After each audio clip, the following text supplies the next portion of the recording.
Hi, Sigler. This is Mrs. Dixon, and I am reading Chapter 11. Clank bends the last piece of steel into place.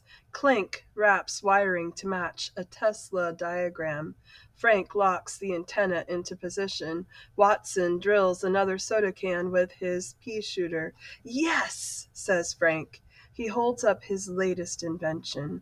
The antenna will draw magnetic energy from the Earth and pass it through the wire coils inside, just like in our experiment.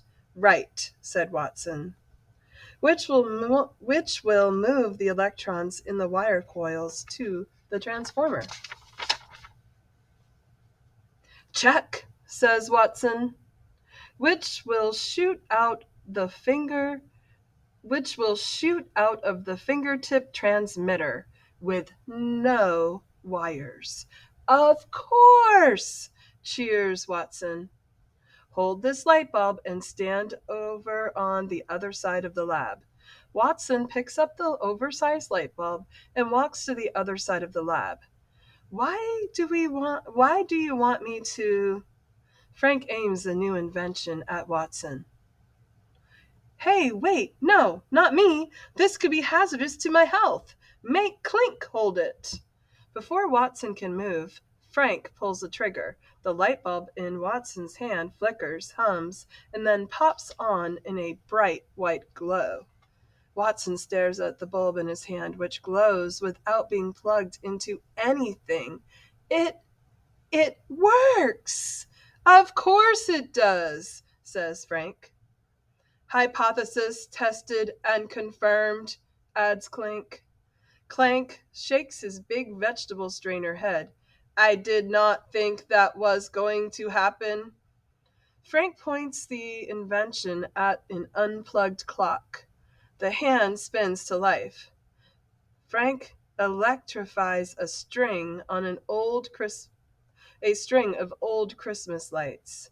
They blink on and off. Frank starts up a radio, a blender, a heater, and a fan, all wirelessly.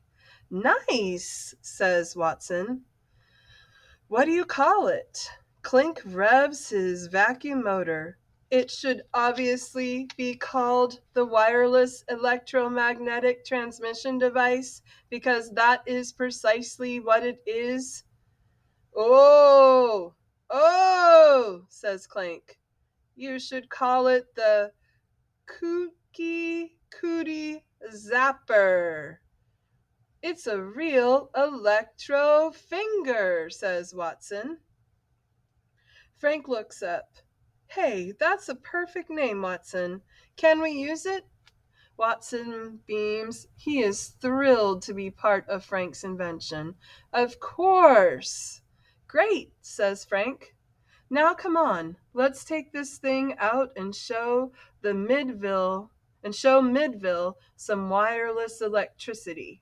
Watson pauses. Frank, maybe we should think this thing through.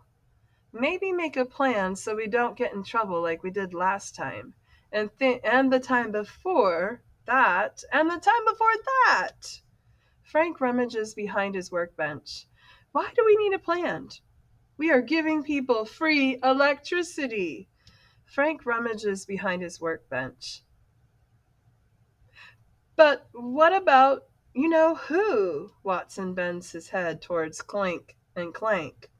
Frank finds what he's looking for, an old purple velvet-lined saxophone case.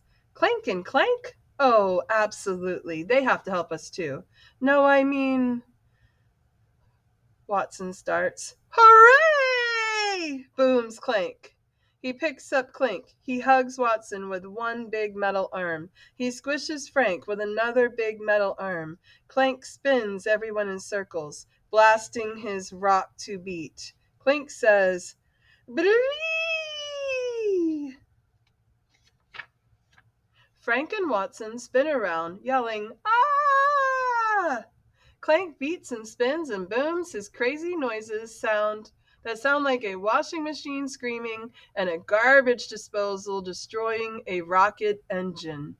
which is exactly why Frank and Watson's classmate and pal, Jane Goodall, on her way home from baseball practice, burst into the lab and starts smashing Clank all over his steel body, wiry legs, and metal strainer head with perfect, sharp, fast strikes of her aluminum bat to save her friends.